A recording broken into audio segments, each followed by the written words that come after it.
सर्वेभ्यो नमो नमः। सर्वेषां हार्दं स्वागतम्। आज हम तृतीय वर्ष संस्कृत के प्रथम प्रश्न पत्र वैदिक व लौकिक काव्य एवं गद्य के अंतर्गत महाकवि भारवी विरचितम किराता अर्जुन महाकाव्य के प्रथम सर्ग के 37, 38 और 39वें श्लोक का अध्ययन करेंगे। सबसे पहले हम 37वें श्लोक को देखते हैं।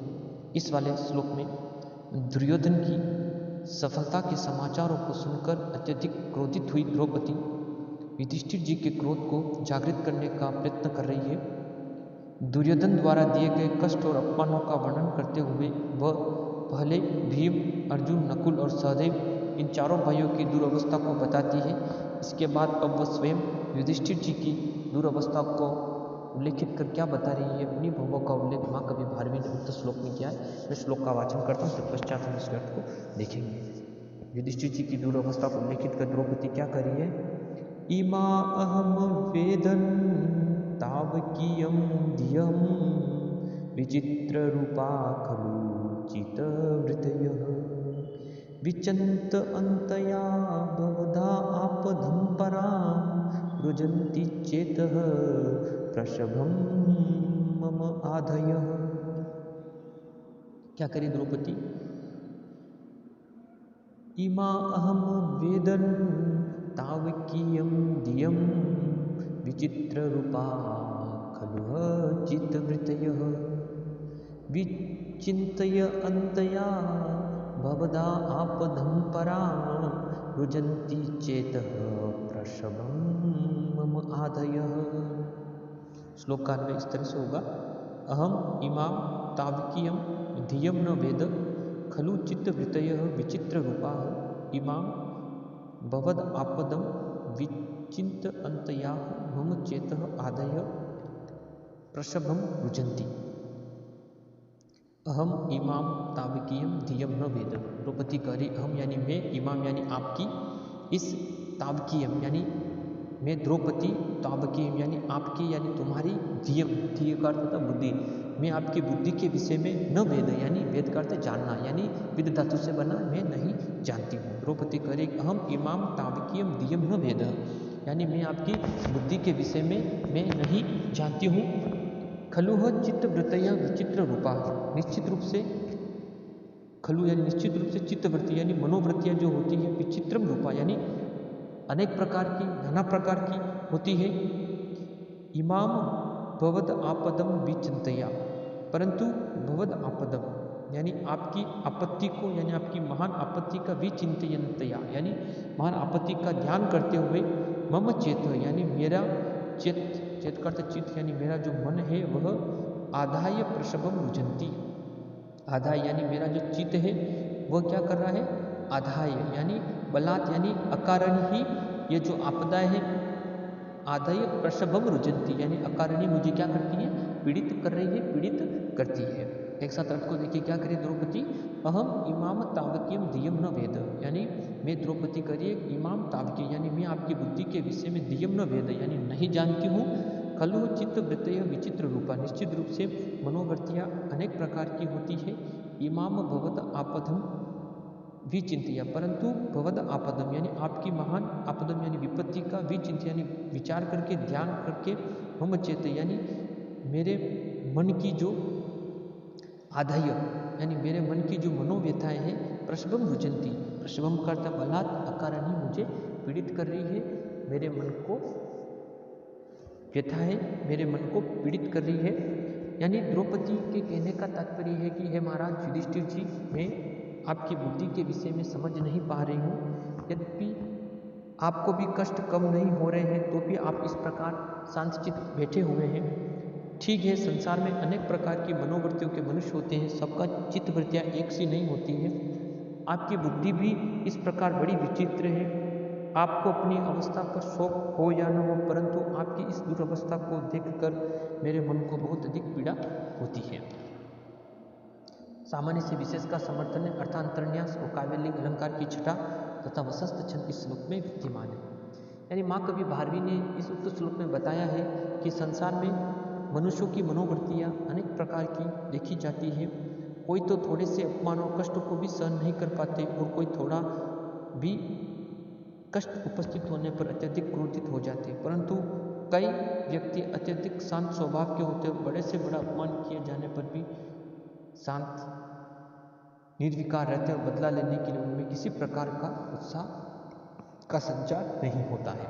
इस तरह से द्रौपदी जी अपने मनोभावों को युधिष्ठिर जी के सामने प्रकट करती है। एक बार पुनः श्लोकावाचन कर अर्थ को देखते हैं। इमा अहम वेदन तावकीयं धियं विचित्र रूपाः खलु चित्तवृत्तयः विचिन्त अन्तया भवता आपदं परां रुजन्ति चेत प्रशकं मम आधयः। अहम इमाम तावकीयम धियम न वेद, यानी द्रौपदी अहम यानी मैं, इमाम तावकीय यानी आपकी बुद्धि के विषय में, धियम न वेद यानी मैं नहीं जानती हूँ, खलु चित्तवृत्तय विचित्र रूपा, निश्चित से मनोवृत्तियाँ जो होती है, चित्तवृत्तियाँ जो विचित्र रूपा यानी अनेक प्रकार की होती है। इमाम भवदा आपदम यानी आपकी भवद आपद यानी महान विपत्ति का विचिंत यानी ध्यान करते हुए, मम चेत यानी मेरे मन को आदाय प्रश्न रुजंती यानी मेरे मन को जो मनोवृत्तियाँ हैं वे अत्यधिक पीड़ित कर रही है। आज हम तृतीय वर्ष संस्कृत के प्रथम प्रश्न पत्र वैदिक व लौकिक काव्य एवं गद्य के अंतर्गत महाकवि भारवी विरचितम किराता अर्जुनी महाकाव्य के प्रथम सर्ग के 38वें श्लोक का अध्ययन करेंगे। इस वाले श्लोक में दुर्योधन की सफलता को सुनकर अत्यधिक क्रोधित हुई द्रौपदी युधिष्ठिर जी के भावों को जागृत करने का प्रयत्न कर रही है।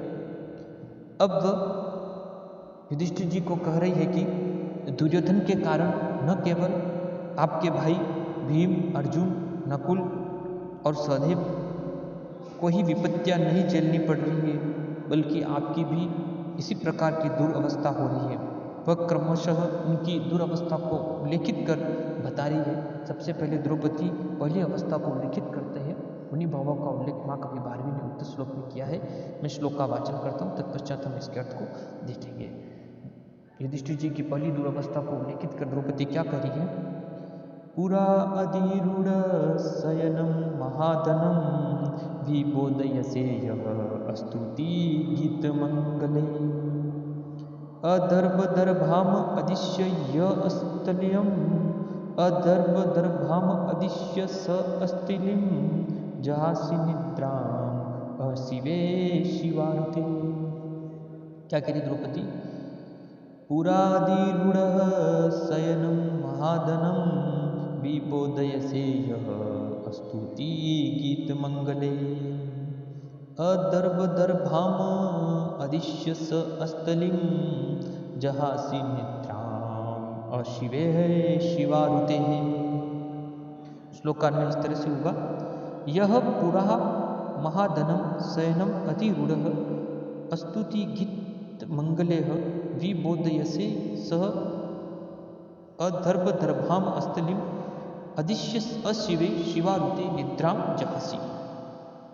यह पूरा महाधनम यानी कह रही है द्रौपदी के युधिष्ठिर जी, यह पूरा महाधनम यानी जो आप पहले महाधनम यानी बहुमूल्य शयनम अधिरूढ़ यानी जब आप राजा थे, राजसी परिवार उपभोगों का जब आप उपयोग कर रहे थे, उस स्थिति को उल्लेखित कर द्रौपदी करी कि यह पूरा महाधनम यानी जो आप पहले राजमहलों में रहते हुए महाधनम यानी बहुमूल्य शयनम, शयन का जो शयन करने के जो बिस्तर होते हैं उनके संदर्भ में बता रही कि जो आप बहुमूल्य बिस्तरों पर अधिरूढ़ यानी आरूढ़ होकर यानी शयन कर स्तुति गीत मंगले यानी सोए हुए मंगलकारी स्तुति गीत मंगले यानी मंगलकारी स्तुतियों और गीतों से आप विबोधयसे यानी आपको बोध कराया जाता था, आप जगाए जाते थे, वही अब आप क्या है स अदर्भदर्भाम वही आप अदर्भदर्भाम यानी वही अब आप बहुत से कुश से युक्त अस्तलिम यानी अस्तल का तथा भूमि पर अधिश्य यानी शयन कर कर अशिवे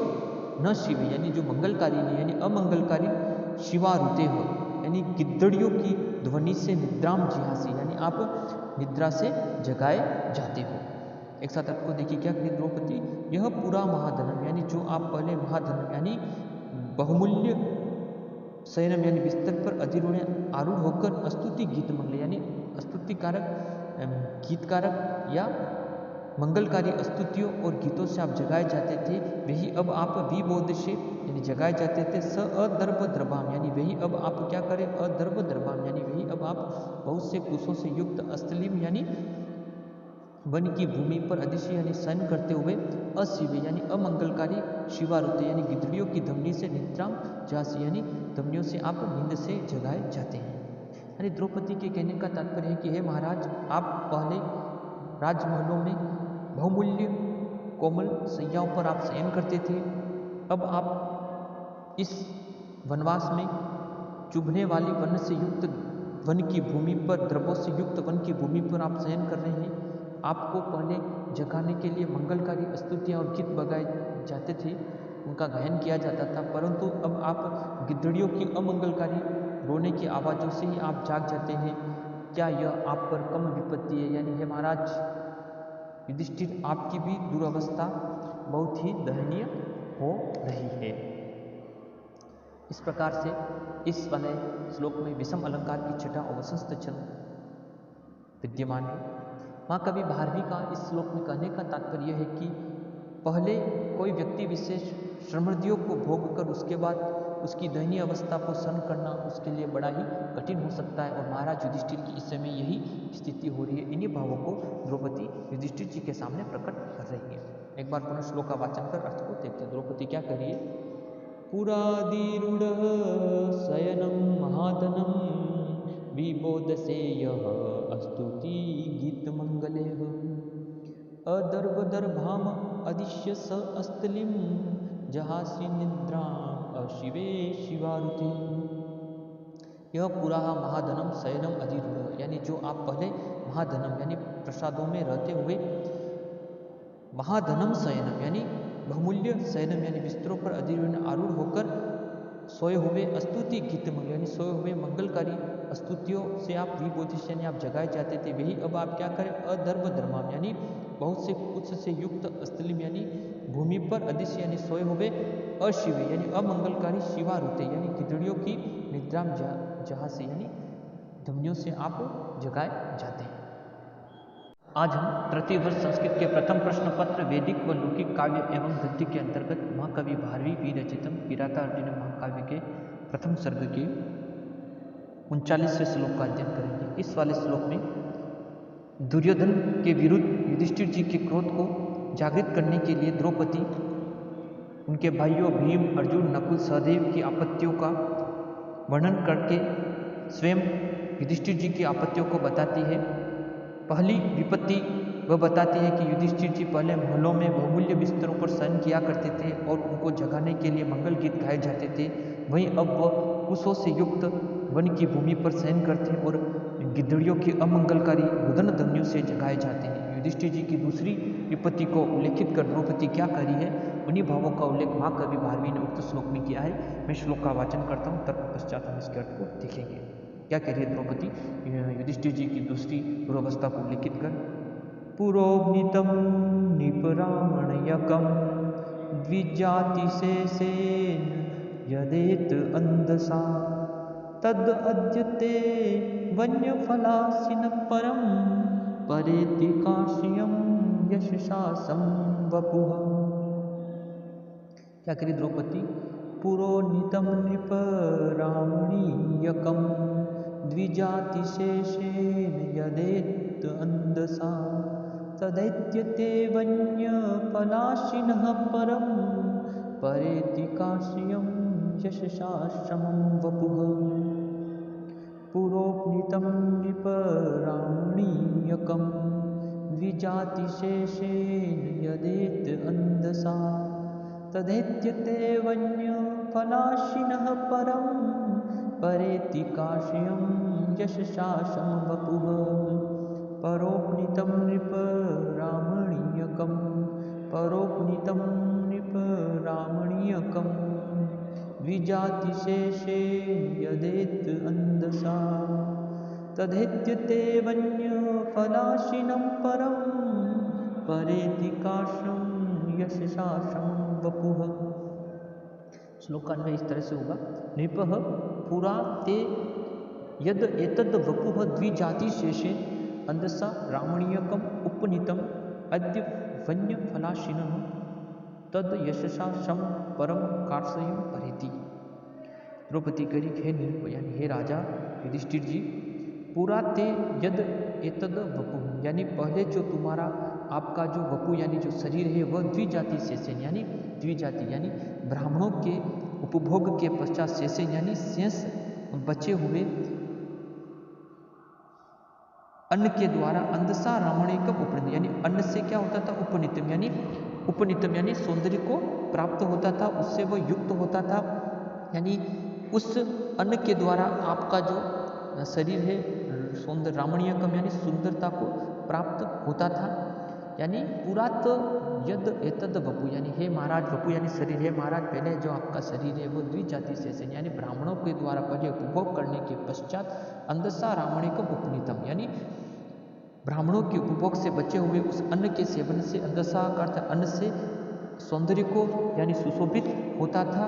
अद्य वन्य फलासन, यानी अब वह वन में उत्पन्न होने वाले कंदमूल जंगली फलों को खाकर यद यशसा, यानी तुम्हारा जो शरीर है तुम्हारा जो यश है और तुम्हारा शरीर क्या हो रहा है अब यशा सम परम कार्श्यम परेति, यानी वह अत्यधिक कार्श्यम का अत्यधिक क्षीणता को वपु यानी शरीर अत्यधिक क्षीणता को प्राप्त हो रहा है, यानी तुम्हारा यश जो है युधिष्ठिर जी वह धूमिल हो रहा है। एक साथ अर्थ को देखिए कि निरुपय यानी हे राजा युधिष्ठिर पुराते यद एतद वपु, यानी पहले जो आपका जो वपु यानी शरीर द्विजाति से यानी ब्राह्मणों के उपयोग से अंधसा रामणिकम उपनित, यानी उनके उपभोग से बचे हुए अन्न से रमणीय यानी सुंदरता को प्राप्त होता था। अब वही अद्य वन्य फलासे, अब वन में उत्पन्न होने वाले उन फलों के सेवन से तद यश, यानी यश को